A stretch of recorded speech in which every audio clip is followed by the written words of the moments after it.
Well, hey everybody, it's the 4th day of August 2025. I'm Jan Erickson, and this is As Above, So Below. Well, I hope you had a good weekend. We didn't have hail where we are, but the next town over had golf ball size at least hail. That was crazy. The last time we had that was, I think, in 1995, and it came through here. It missed that area, but it came through at an angle and got us, and oh my Lord. What a mess that was. We don't normally have that, but I don't know. What a mess. In some shaded areas, we had hail, just a whole bunch of it, about that thick on the ground for probably a good 2 weeks. I kept some in my freezer. I bagged it up and stuck it in there. Had it there for years. Anyway, let's go ahead and get started with the rune. On the above side of things, the higher self side, we have Rado. Rado is rider and horse. It's integration. It's soul journey. It's the idea of the process over the goal. And so the collaborative efforts you have, say, on a team or in a family or a neighborhood or whatever it is you're working with, and doing, having that type of integration. And even if it's just soul integration, where the primary awareness is soul awareness or higher awareness that governs what you do, and keeps the ego at bay. I mean, it's essentially a bind rune in and of itself. You see Isa here. I can explode it for you really quick and show you what I mean when I say it's a bind rune. People are like, what is she talking about? Well, this is Rado. Looks like an R. But you have Isa. You have Laguz.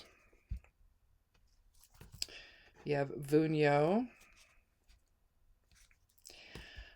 You have, let's see, Kenaz. And then in a skewed way, you have 3 times with Kenaz. The middle part here is Kenaz forward. This is reversed, and this is forward, kind of skewed downward. So there's a lot of different energies and interpretations and meanings to some of these runes that are really bind runes. And so to me, in one way, they carry maybe a heavier weight than maybe just say Isa alone, although Isa does, because that's a Norn rune, and so that to me carries heavier. There's 3 Norn runes in the Elder Futhark, and they carry heavier weight to me anyway than the other runes. I have more power, but a lot of stuff goes on with Rado, and in any time of collaboration with other people, a lot of stuff's going on, isn't it? And how you interact matters if you're going to be successful in it. And but again, if you think of it in terms of process over the goal, be very similar to Fortuna Minor in the Geomancy set. I'm gonna throw down the 4 elementals here, and we'll figure out the Geomancy rune for the reading.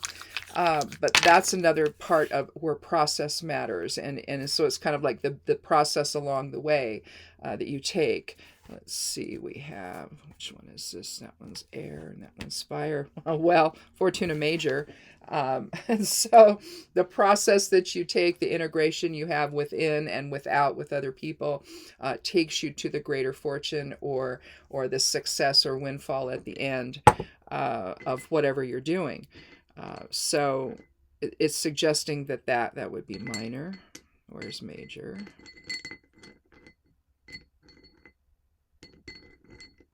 There it is. So we're talking about success and ego and achievement. You could also have micromanaging here. So there's the downside to this quest for success with the greater fortune of Fortuna Major.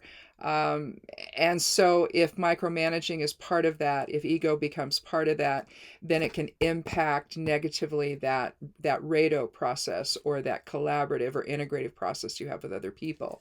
So let's start there today, and we'll see what the cards have to say, what they're going to add, and provide more details of this. But at first blush anyway, I'm thinking that's probably going to be the relationship between the above and below side here. Not let ego get in the way of that collaborative process with other people. Or to, if it's not collaborative, if it's just you, to not let the ego get in the way of higher self, and have that be your focus. Because sometimes then the success you have, it happens because you've stepped over people or on people to get to where you're going, or you've done things in a way that, maybe aren't as honorable or dignified as they could be. Because the ego doesn't care. The ego just wants what it wants. And I just want to be able to shuffle these cards effectively. But no such luck. So I cut the deck, took the lower half, and I'm going to take 3 cards. Well, we have a run on wands right away. We have 2 from the major or 2 from the court in the minor arcana, and then we also have the 9 of wands. This is an interesting one because we've got the Knight of Cups looking this way and the King of Wands looking this way. So it's almost like they're observing the situation in the 9 of Wands here in the center.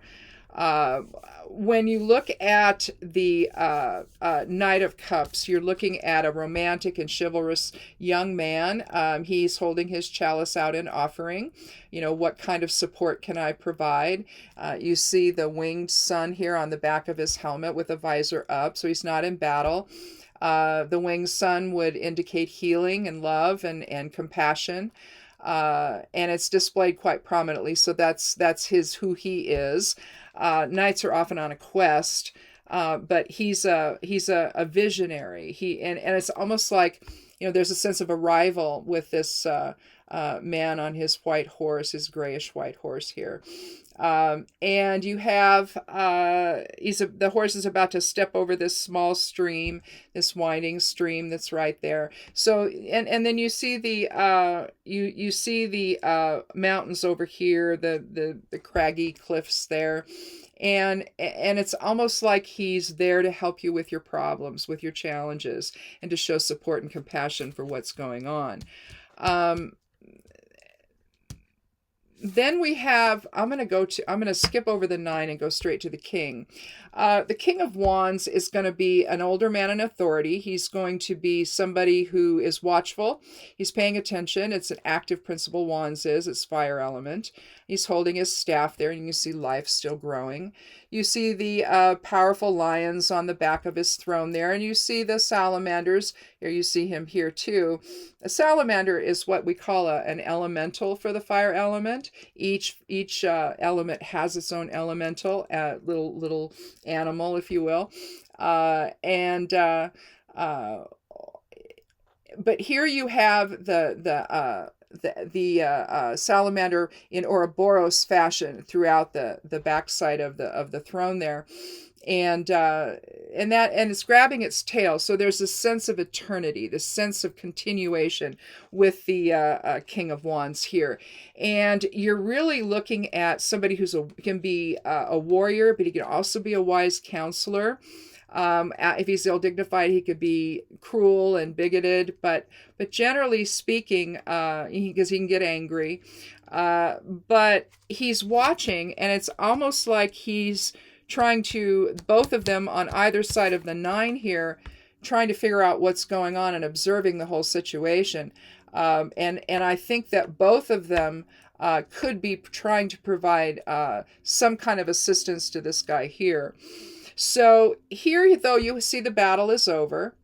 You see the bandaged head there. He's holding onto his own staff, tightly with both hands, in sort of a defensive posture, if you will, like hanging on to what he has. You see the other 8 staffs behind him, and almost like this 9th belongs right here. We see that in the 8 of Cups too, where the man who's walking, there's a separation between 3 of them. There's 4 on the ground with 3 on top. You've got this empty hole, and it's almost like the man who's leaving to go and do what he's going to do he would be the ninth cup in a way, you know. But instead, you see the same kind of visualization there, where he's looking behind him. Is this little furtive glance almost, making sure, does he really have the support that he needs? Is it really, really over? And the one issue I have, though, about these being supportive is the fact that they're on the other side of this dual line that's right here. You'll see that in a variety of the Rider-Waite cards. Not too many, but there are some where you'll see this dual line, and I call it a dual line of demarcation. That's just my words for it.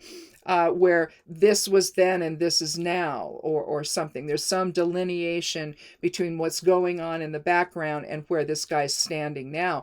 So, you know, whether this was a battle of ideas or just a plain battle, you know, aggressive battle, you know, it's over. He's probably not too sure that he won, but 9 is about endings and completion. It's also about spirituality and generosity. So something has happened here where he's had to do a battle of wills, maybe, you know, being the fire element with wands, you are talking about an exercise of will or an invocation of will. And so invoking the will into what you're doing and doing some kind of battle over something, you know, whether it's new opportunities or ideas or creativity or creative approaches or whatever, it's over. And he seems to maybe have won. Or at least there's a draw or a truce, and you know, and so whether or not this is supportive, I guess, depends on your situation. But the way he's looking back, if you can, I don't want this to be blurry, but he's got this look on his face like, are we sure it's over? You know, am I going to be okay? Did I in fact win? So whatever is happening today, there could have been something where there is that battle of wills. And when you're talking again about Rado and Fortuna Major together, you could have some influence there, either your own or someone else's in a group where they're really not wanting to collaborate. They're wanting to assert their own ego, their own independence, their own control. And that is, and at the end of the day, you're not really sure what you have. So if that's you, then you might want to reconsider doing that and just dropping resistance to the idea of something collaborative. And that way, then when all is said and done, you know, everybody knows how it's going. Everybody knows what's happening instead of some kind of potential battle that doesn't really need to be there. And again, you know, there's going to be some support and compassion to offer to the situation. And whether, again, that's from someone within the group or someone without, the knight would suggest that it's somebody else. Although, you know, with the court cards, you're either dealing with the individuals on the face of the cards, or in this case, a younger man who's on a quest and on a journey, and an older man in authority. This could be the boss, you know, who's looking on like, okay, what are we going to have when all is said and done here? You know, but there could be somebody else who rides in on his horse and says, I can help, I can be supportive, I can clarify some things, I can, you know, help you with the changes that are happening that you might not be comfortable with, and let's talk it over, you know, and find some emotional balance here. But at the same time, you know, if you don't resolve that, you know, you have the king who could be watching, it could be the boss, or you need to have somebody that rises to the occasion and steps in and says, all right, you know, here's what I see is going on. And that typically, if it's not some outside person, say it's at work and someone else, a supervisor or somebody else just says, hey, I have an idea here of how we might get back on track or something. Instead, you know, at the end of it all, you know, what do you really have here? What have you sacrificed? What have you given up? It it doesn't feel like, it just feels like you've all been through it. It's like, geez, what was that about? Why did we even go there? And when we can just get on the same page and get this stuff done that we need to do, and it can't be all about, a clash of ideas or an argument or whatever, right? Have all that fire energy coming up and everybody trying to direct the outcome instead of everybody agreeing on how we're going to get there and to that agreed upon outcome. We know what we have to do, and yes, there's going to be different ideas that come into the whole discussion about all of it, especially if we reach a point where an impasse, we're not sure which way to go. So you've got all these ideas. Well, how about this? How about that? They have to be received with love and compassion. They can't be received with some kind of ego nonsense that dismisses everything before they've even listened to what it is. And so, because you can figure it all out. Some ideas, even the person who brings up the idea, as you discuss it all, you're going to know whether or not it's going to be workable. And so you have to be willing to let it go and maybe do what someone else says, or a combination of what a couple of people say, or whatever that's going to get you toward your greater fortune with Fortuna Major. But there can't be any micromanaging. There can't be any one person trying to control everything, because typically in a group, in terms of group process, you'll have one or two people that sort of emerges as the leader. And if everybody's fine with that, that's one thing. But obviously that's not going to be the case today. People are not going to be fine with it. And eventually it's going to end, but it's like, what do we really have here as a result of this, and how much of that collaborative process is impacted negatively because you all couldn't figure out a way to talk to one another with respect, right? And keep some dignity within that whole thing. And so I think that there just could be something that happens today where compassion is going to be key, and being supportive and helpful and being careful about it all, about how you come across and offer other ideas and solutions to something where maybe you're at an impasse, and just don't let a fight break out is what I think that the cautionary tale of the 9 is. Because, you may finish, you may be successful, but you might not feel so great about it. And so the next time you got to do that, if that's part of your job, where you collaborate with other people to make things happen for the business, well, that process is going to become very onerous, and you're not going to like it.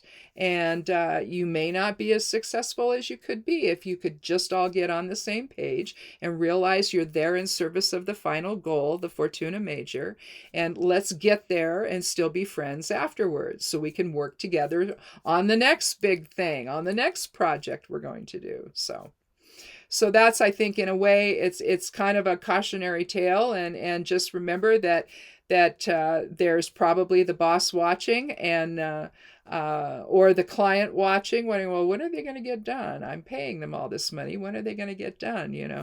And so it could be something like that too. So I think this is work related, probably, and or some kind of situation where you're collaborating with other people, in your private life, and some maybe neighbors on a project, a neighborhood project, or some kind of project where you go out and say you clean up an area of a creek or something because it's got a bunch of garbage in it, or a bunch of logs that have fallen in, and it's, the beavers are loving it because they got a dam, and you got to get that out of there because it's impacting the flow of that creek that needs to go somewhere. Some kind of volunteer thing like that.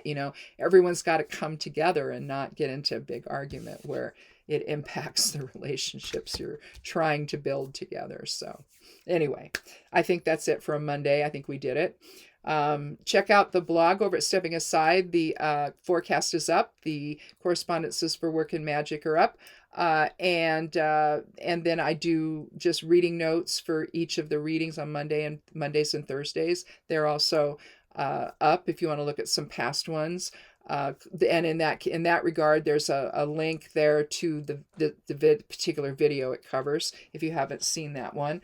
And if you want to go back and look at readings you missed or something, because you never know, they may not, you may not think they apply to you in the moment, but down the line they may, and you may remember something that can be helpful. So, and that's all I'm really trying to do here, is just to give you other ideas of how to look at things in a way, in this battle between soul and ego that we all go through every single day. And just to be able to have other ways of seeing things. So I'm not going to tell people what to do, but it's, and I'm also not going to make predictions. That to me is, there's just too many variables for that.